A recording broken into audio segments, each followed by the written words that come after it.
ਸਤਿਨਾਮ ਸ਼੍ਰੀ ਵਾਹਿਗੁਰੂ ਜੀ। ਜੀਵਨ ਇਤਿਹਾਸ।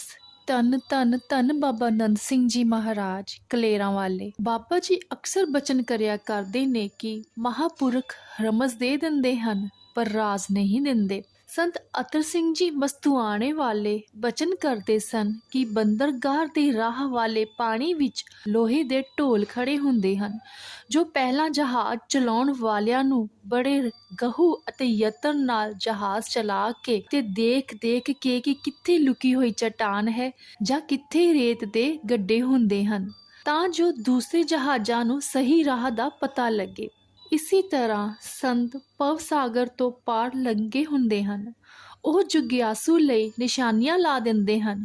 ਬਚਨ ਮੰਨਣ ਤੇ ਕਮਾਈ ਕਰਨਾ ਜਗਿਆਸੂ ਦਾ ਕੰਮ ਹੈ। ਇੱਕ ਹੋਰ ਪ੍ਰਸ਼ਨ ਉੱਠਦਾ ਹੈ। ਗੁਰਬਾਣੀ ਦਾ ਫੁਰਮਾਨ ਹੈ, ਲੇਖ ਨਾ ਮਿਟੇ ਹੈ ਸਖੀ ਜੋ ਲਿਖਿਆ ਕਰਤਾਰ। ਜੋ ਨਿਰੰਕਾਰ ਨੇ ਮੱਥੇ ਦੇ ਲੇਖ ਲਿਖ ਦਿੱਤੇ ਉਹ ਕੋਈ ਮਿਟਾ ਨਹੀਂ ਸਕਦਾ, ਉਹ ਮਿਟ ਨਹੀਂ ਸਕਦੇ।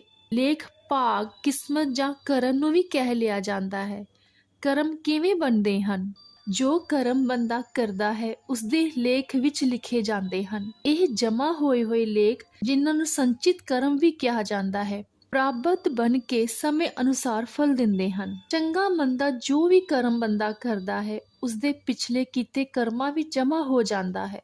ਪਿੱਛੇ ਕੀਤੇ ਕਰਮ ਵਾਰੋ ਵਾਰੀ ਭੁਗਤਦੇ ਨੇ ਅਤੇ ਕੀਤੇ ਹੋਏ ਕਰਮਾਂ ਦਾ ਚੰਗਾ ਜਾਂ ਮੰਦਾ ਫਲ ਭੁਗਤਾਉਂਦੇ ਨੇ। ਪ੍ਰਸ਼ਨ ਇੱਕ ਹੋਰ ਵੀ ਹੈ ਕਿ ਜਦ ਸ੍ਰਿਸ਼ਟੀ ਸਾਜੀ ਗਈ ਉਸ ਵੇਲੇ ਜੀਆਂ ਦੇ ਮੱਥੇ ਦੇ ਕਰਮ ਕਿਵੇਂ ਲਿਖੇ ਗਏ? ਬਾਬਾ ਜੀ ਫਰਮਾਉਂਦੇ ਹੁੰਦੇ ਹਨ ਕਿ ਜਦ ਸ੍ਰਿਸ਼ਟੀ ਲੈ ਹੁੰਦੀ ਹੈ ਤਾਂ ਕੇਵਲ ਨਿਰੰਕਾਰ ਰਹਿੰਦਾ ਹੈ ਤੇ ਦੁਨੀਆ ਦੇ ਪੁੰਨ ਪਾਪ ਉਸੇ ਤਰ੍ਹਾਂ ਬਣੇ ਰਹਿੰਦੇ ਹਨ। ਜਦ ਫਿਰ ਸ੍ਰਿਸ਼ਟੀ ਸਾਜੀ ਜਾਂਦੀ ਹੈ ਤੇ ਇਨ੍ਹਾਂ ਤੋਂ ਹੀ ਜੀਆਂ ਦੇ ਭਾਗ ਉਤਪੰਨ ਹੁੰਦੇ ਹਨ। ਕੋਈ ਵੀ ਇਹ ਵੀ ਪੁੱਛ ਸਕਦਾ ਹੈ ਕਿ ਸ੍ਰਿਸ਼ਟੀ ਸਾਜੇ ਜਾਣ ਵਾਲੇ ਜੀਵਾਂ ਵਿੱਚ ਕਰਮਾਂ ਦੀ ਵੰਡ ਤਾਂ ਹੁੰਦੀ ਹੈ ਪਰ ਇਸ ਦਾ ਆਧਾਰ ਕੀ ਹੈ?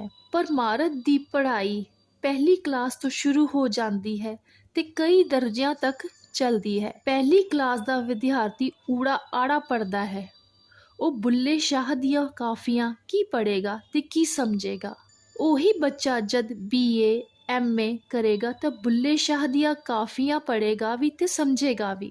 ਲੇਖ ਦੇ ਪੱਖੋਂ ਪਹਿਲੀ ਕਲਾਸ ਦੇ ਜਗਿਆਸੂਆਂ ਲਈ ਇਹ ਸਮਝਾਇਆ ਗਿਆ ਹੈ ਕਿ ਲੇਖ ਨਾ ਮਿਟੇ ਹੈ ਸਖੀ ਜੋ ਲਿਖਿਆ ਕਰਤਾਰ। ਇਸ ਤੋਂ ਅੱਗੇ ਸੁਮਤ ਮਿਲਦੀ ਹੈ ਕਿ ਸਤਸੰਗ, ਸੇਵਾ, ਸਿਮਰਨ ਕਰਨ ਨਾਲ ਚੰਗੇ ਸੰਚਿਤ ਕਰਮ ਬਲਵਾਨ ਹੋ ਜਾਂਦੇ ਹਨ ਤੇ ਮਾੜੇ ਸੰਚਿਤ ਕਰਮ ਜਾਂ ਪਾਪ ਕਰਮ ਕਮਜ਼ੋਰ ਹੋ ਜਾਂਦੇ ਹਨ। ਜਿੰਨੀ ਸੇਵਾ, ਸਤਸੰਗ ਅਤੇ ਸਿਮਰਨ ਕਰੇਗਾ ਉਨਾ ਹੀ ਪਾਪ ਕਰਮ ਕਮਜ਼ੋਰ ਹੋ ਜਾਂਦੇ ਹਨ ਅਤੇ ਸਿਰਫ ਹਾਜ਼ਰੀ ਮਾਤਰ ਲਾ ਕੇ ਹੀ ਭੁਗਤ ਜਾਂਦੇ ਹਨ। ਸਕੇਤ ਮੰਡੀ ਦੇ ਰਾਜੇ ਦਾ ਇੱਕ ਜਨਮ ਸ੍ਰੀ ਗੁਰੂ ਸਾਹਿਬ ਨੇ ਸੁਪਨੇ ਵਿੱਚ ਹੀ ਭੁਗਤਾ ਦਿੱਤਾ ਸੀ। ਇਹ ਤਾਂ ਹੀ ਹੁੰਦਾ ਹੈ ਜੇ ਸਤਿਗੁਰੂ ਜੀ ਦਾ ਹੁਕਮ ਮੰਨੇ।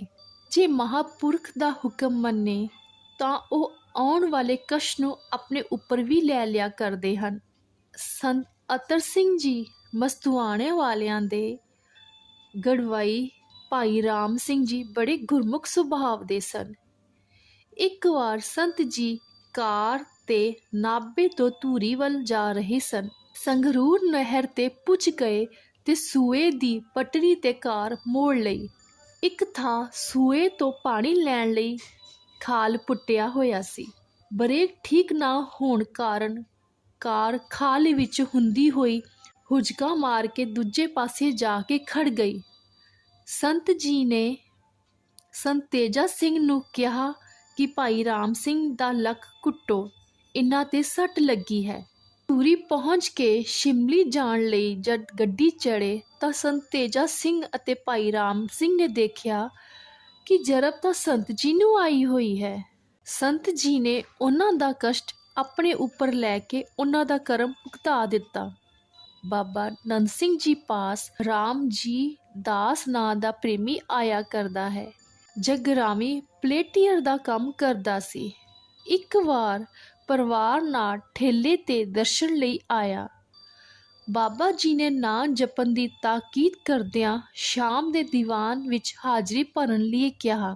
ਦੀਵਾਨ ਦਾ ਸਮਾਂ ਹੋ ਰਿਹਾ ਸੀ। ਦੀਵਾਨ ਵਿੱਚ ਕਥਾ ਕੀਰਤਨ ਦੁਆਰਾ ਲਾਹਾ ਪ੍ਰਾਪਤ ਕੀਤਾ। ਬਾਬਾ ਜੀ ਵੀ ਰੋਜ਼ ਵਾਂਗ ਦੀਵਾਨ ਵਿੱਚ ਆ ਗਏ। ਕੁਝ ਸਮੇਂ ਬਾਅਦ ਬੱਚਿਆਂ ਨੇ ਮੁੜਨ ਲਈ ਕਿਹਾ ਤਾਂ ਵਾਪਸ ਜਾਣ ਲੱਗਾ, ਪਰ ਬਾਬਾ ਜੀ ਨੇ ਰੋਕ ਲਿਆ। ਬਾਬਾ ਜੀ ਨੇ ਉਸ ਨੂੰ ਬਚਨ ਕੀਤਾ ਕਿ ਸੋਧਰ ਤੋਂ ਬਾਅਦ ਜਾਣਾ ਹੈ। ਰਾਗੀਆਂ ਨੇ ਸੋਧਰ ਲਾਇਆ ਤੇ ਰਹਿਰਾ ਸਾਹਿਬ ਦਾ ਪਾਠ ਹੋਣ ਲੱਗਾ। ਰਾਮ ਜੀ ਦਾਸ ਪਰਿਵਾਰ ਸਮੇਤ ਦੁਬਾਰਾ ਉੱਠਿਆ, ਪਰ ਬਾਬਾ ਜੀ ਨੇ ਰੁਕਣ ਦਾ ਇਸ਼ਾਰਾ ਕੀਤਾ। ਬੈਠ ਗਏ। ਕੀਰਤਨ ਦਾ ਰਸ ਮਾਣਨਾ ਜਾਂ ਗੁਰਬਾਣੀ ਸੁਣਨ ਦਾ ਸੁਭਾਅ ਹਰ ਇੱਕ ਦੇ ਪੱਲੇ ਨਹੀਂ ਹੁੰਦਾ। ਰਾਮ ਜੀ ਦਾਸ ਦੇ ਬੱਚੇ ਬਾਰ-ਬਾਰ ਮੁੜਨ ਦੀ ਜ਼ਿੱਦ ਕਰਨ ਲੱਗੇ। ਇਸ ਵਾਰ ਉੱਠਿਆ ਅਤੇ ਬਾਬਾ ਜੀ ਦੇ ਪਿੱਛੋਂ ਹੀ ਗੁਰੂ ਸਾਹਿਬ ਨੂੰ ਮੱਥਾ ਟੇਕ ਕੇ ਚਲਾ ਗਿਆ। ਰਾਤ ਹਨੇਰੀ ਸੀ। ਠੇਲੇ ਤੇ ਬੈਠੇ ਅਤੇ ਨੌਕਰ ਠੇਲਾ ਧੱਕਣ ਲੱਗਾ। ਠੇਲੇ ਨੂੰ ਧੱਕਦੇ ਜਦ ਠੇਲਾ ਗਤੀ ਫੜ ਲੈਂਦਾ ਤਾਂ ਟੱਪ ਕੇ ਉਸ ਤੇ ਬੈਠ ਜਾਂਦਾ। ਠੇਲੇ ਨੂੰ ਧੱਕਦੇ ਧੱਕਦੇ ਜਦ ਠੇਲਾ ਗਤੀ ਫੜ ਲੈਂਦਾ ਤਾਂ ਟੱਪ ਕੇ ਉਸ ਤੇ ਬੈਠ ਜਾਂਦਾ। ਹੌਲੀ ਹੋਣ ਲੱਗਦਾ ਤਾਂ ਫਿਰ ਉਤਰ ਕੇ ਧੱਕਣ ਲੱਗ ਜਾਂਦੇ। ਅਜੇ ਅੱਧ ਵਿੱਚ ਹੀ ਗਏ ਸਨ ਕਿ ਅਚਾਨਕ ਉਹਨਾਂ ਦੀ ਨਜ਼ਰ ਪਿੱਛੇ ਪਈ। ਪਿੱਛੇ ਰੇਲ ਗੱਡੀ ਆ ਰਹੀ ਸੀ। ਇੰਜਨ ਦਾ ਬਲਬ ਖਰਾਬ ਹੋਣ ਕਾਰਨ ਪਤਾ ਉਦੋਂ ਲੱਗਾ ਸੀ ਜਦ ਗੱਡੀ ਮਸਾਂ 20 ਕੁ ਫੁੱਟ ਪਿੱਛੇ ਰਹਿ ਗਈ ਸੀ। ਠੇਲਾ ਲੀਹ ਤੋਂ ਲਾਉਣ ਦਾ ਸਮਾਂ ਨਹੀਂ ਸੀ। ਹੋਸ਼ ਹਵਾਸ ਗੁੰਮ ਹੋ ਗਏ। ਬਸ ਮੂੰਹੋਂ ਇੰਨੀ ਹੀ ਗੱਲ ਨਿਕਲੀ, ਬਾਬਾ ਜੀ ਬਚਾਇਓ, ਬਾਬਾ ਜੀ ਬਚਾਇਓ। ਇੰਨੇ ਤੱਕ ਗੱਡੀ 10 ਕੁ ਫੁੱਟ ਪਿੱਛੇ ਰਹਿ ਗਈ ਸੀ। ਅਚਾਨਕ ਇੱਕ ਝਟਕੇ ਨਾਲ ਗੱਡੀ ਰੁਕ ਗਈ, ਪਰ ਰੁਕਦੀ ਹੋਈ ਵੀ ਠੇਲੇ ਨਾਲ ਟਕਰਾ ਗਈ। ਠੇਲਾ ਰੁੜਦਾ ਹੋਇਆ ਕੁਝ ਦੂਰ ਜਾ ਕੇ ਖੜ ਗਿਆ, ਪਰ ਨੁਕਸਾਨ ਕੋਈ ਨਾ ਹੋਇਆ। ਗੱਡੀ ਦੇ ਡਰਾਈਵਰ ਕੰਡਕਟਰ ਬੜੇ ਹੈਰਾਨ ਸਨ। ਉਹਨਾਂ ਨੂੰ ਸਮਝ ਹੀ ਨਹੀਂ ਸੀ ਆ ਰਹੀ ਕਿ ਗੱਡੀ ਅਚਾਨਕ ਰੁਕੀ ਕਿਵੇਂ, ਪਰ ਤਸੱਲੀ ਵੀ ਸੀ ਕਿ ਦੁਰਘਟਨਾ ਹੋਣ ਤੋਂ ਬਚ ਗਈ।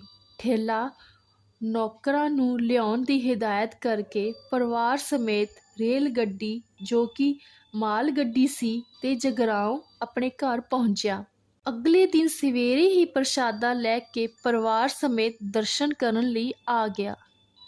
ਪਹਿਰੇਦਾਰ ਰਾਹੀਂ ਬੇਨਤੀ ਕੀਤੀ ਤਾਂ ਬਾਬਾ ਜੀ ਨੇ ਰੁਕਣ ਨੂੰ ਕਿਹਾ। ਕੁਝ ਸਮੇਂ ਬਾਅਦ ਫਿਰ ਬੇਨਤੀ ਕੀਤੀ ਤੇ ਬਾਬਾ ਜੀ ਨੇ ਪਹਿਰੇਦਾਰ ਨੂੰ ਕਿਹਾ, ਜੇ ਛੇਤੀ ਹੈ ਤਾਂ ਮੁੜ ਜਾਣ। ਬੈਠੇ ਰਹੇ। ਕੀ ਕਰਦੇ? ਕੱਲ੍ਹ ਵਾਲੀ ਗੱਲ ਕਿਵੇਂ ਭੁੱਲ ਸਕਦੇ ਸਨ? 2.5 ਘੰਟਿਆਂ ਬਾਅਦ ਬਾਬਾ ਜੀ ਨੇ ਰਾਮ ਜੀ ਦਾਸ ਨੂੰ ਬੁਲਾਇਆ। ਪਹਿਲਾਂ ਤਾਂ ਤਾੜਿਆ ਕਿ ਪੁੱਤਰਾਂ ਦੇ ਕਹੇ ਲੱਗ ਕੇ ਚਲਾ ਗਿਆ ਸੈ। ਫਿਰ ਪ੍ਰੇਮ ਨਾਲ ਸਮਝਾਇਆ, ਆਪਣਾ ਮੋਢਾ ਵੀ ਦਿਖਾਇਆ ਜਿਸ ਤੇ ਝਰੀਟਾਂ ਵੱਜੀਆਂ ਹੋਈਆਂ ਸਨ ਕਿ ਬਾਬਾ ਜੀ ਨੇ ਆਪ ਕਿਵੇਂ ਗੱਡੀ ਰੋਕੀ ਹੈ। ਭਾਵੇਂ ਰਾਮ ਜੀ ਦਾਸ ਮੁੜ ਗਿਆ ਸੀ, ਪਰ 2 ਵਾਰ ਬਾਬਾ ਜੀ ਦਾ ਹੁਕਮ ਮੰਨ ਕੇ ਬੈਠ ਗਿਆ ਸੀ। ਭਾਈ ਸੁੰਦਰ ਸਿੰਘ ਜੇ ਕੁਝ ਦਿਨ ਵੀ ਬਾਬਾ ਜੀ ਪਾਸ ਰਹਿ ਜਾਂਦਾ ਤਾਂ ਸ਼ਾਇਦ ਇਹ ਘਟਨਾ ਨਾ ਵਾਪਰਦੀ। ਇਹ ਘਟਨਾ ਸੁਣਨ ਵਾਸਤੇ ਭਾਈ ਸੁੰਦਰ ਸਿੰਘ ਜੀ ਦੀ ਤੁਸੀਂ ਇਸੀ ਚੈਨਲ ਤੇ ਦੂਸਰੀ ਵੀਡੀਓ ਦੇਖੋ, ਜਿਸ ਦਾ ਨਾਮ ਹੈ ਕਿ ਮਹਾਂਪੁਰਖ ਰਮਜ਼ ਦੇ ਦਿੰਦੇ ਹਨ ਪਰ ਰਾਜ਼ ਨਹੀਂ ਦਿੰਦੇ। ਭਾਈ ਸੁੰਦਰ ਸਿੰਘ ਜੇ ਕੁਝ ਦਿਨ ਵੀ ਬਾਬਾ ਜੀ ਪਾਸ ਰਹਿ ਜਾਂਦਾ ਤਾਂ ਸ਼ਾਇਦ ਇਹ ਘਟਨਾ ਨਾ ਵਾਪਰਦੀ। ਮਹਾਂਪੁਰਖ ਤਾਂ ਇਸ਼ਾਰਾ ਕਰਦੇ ਨੇ। ਸਮਝਣਾ ਅਤੇ ਮੰਨਣਾ ਜਗਿਆਸੂ ਦਾ ਫਰਜ਼ ਹੈ। ਬਾਬਾ ਜੀ ਨੇ ਇਹ ਗੱਲ ਕੇਹਰ ਸਿੰਘ ਨੂੰ ਸਮਝਾਈ ਤਾਂ ਉਸਦੇ ਮਨ ਵਿੱਚ ਇੱਕ ਹੋਰ ਸਵਾਲ ਪੈਦਾ ਹੋਇਆ। ਬਾਬਾ ਜੀ, ਉਸਨੇ ਪੁੱਛਿਆ ਕਿ ਭਾਈ ਸੁੰਦਰ ਸਿੰਘ ਜੀ ਨਰਕਾਂ ਵਿੱਚ ਜਾਣਗੇ? ਨਰਕਾਂ ਮੇਂ ਕਿਉਂ ਜਾਏਗਾ ਭਾਈ? ਬਾਬਾ ਜੀ ਨੇ ਬਚਨ ਕੀਤਾ, ਨਰਕਾਂ ਮੇਂ ਤਾਂ ਉਹ ਵੀ ਨਹੀਂ ਜਾਂਦਾ ਜਿਨੇ ਇੱਕ ਦਿਨ ਵੀ ਧੰਨ ਗੁਰੂ ਨਾਨਕ ਦੇ ਦਰ ਦੀ ਪ੍ਰੇਮ ਦੇ ਨਾਲ ਸੇਵਾ ਕੀਤੀ ਹੋਵੇ। ਭਾਈ ਜੀ ਤਾਂ ਗੁਰੂ ਘਰ ਦੇ ਕੀਰਤਨੀਏ ਸਨ। ਕੋਈ ਨਾਮ ਜਪਦਾ ਹੈ, ਸੇਵਾ ਕਰਦਾ ਹੈ, ਕੀਰਤਨ ਕਰਦਾ ਹੈ, ਨਰਕਾਂ ਨੂੰ ਕਿਵੇਂ ਜਾ ਸਕਦਾ ਹੈ? ਜੇ ਕਦੇ ਉਸ ਤੋਂ ਕੋਈ ਇਹੋ ਜਿਹੀ ਭੁੱਲ ਹੋ ਵੀ ਜਾਵੇ ਜੋ ਭਾਈ ਸੁੰਦਰ ਸਿੰਘ ਤੋਂ ਹੋਈ ਹੈ ਤਾਂ ਉਸ ਦੀ ਕਮਾਈ ਵਿਅਰਥ ਨਹੀਂ ਚਲੀ ਜਾਂਦੀ। ਕੀਤੀ ਕਮਾਈ ਕਦੇ ਵੀ ਆਲਾ ਨਹੀਂ ਜਾਂਦੀ। ਬਚਨ ਕਰਦਿਆਂ ਬਾਬਾ ਜੀ ਨੇ ਸ਼ਹੀਦੀ ਪਦਵੀ ਬਾਰੇ ਵੀ ਵਿਚਾਰ ਕੀਤੀ ਅਤੇ ਦੱਸਿਆ, ਸਨਮੁਖ ਸੱਟਾਂ ਲੱਗਣ ਨਾਲ ਸਰੀਰ ਛੱਡਣ ਵਾਲੇ ਨੂੰ ਸ਼ਹੀਦੀ ਪਦਵੀ ਪ੍ਰਾਪਤ ਹੁੰਦੀ ਹੈ, ਜਦ ਕਿ ਪਿੱਠ ਤੇ ਸੱਟ ਖਾਣ ਵਾਲੇ ਨੂੰ ਬੁਜ਼ਦਿਲ ਸਮਝਿਆ ਜਾਂਦਾ ਹੈ। ਇੱਕ ਪ੍ਰੇਮੀ ਨੇ ਦੱਸਿਆ ਵੀ ਸੀ ਕਿ ਭਾਈ ਸੁੰਦਰ ਸਿੰਘ ਜੀ ਦੇ ਜਿੰਨੇ ਵੀ ਘਾਵ ਲੱਗੇ ਸਨ ਸਨਮੁਖ ਹੀ ਲੱਗੇ ਸਨ।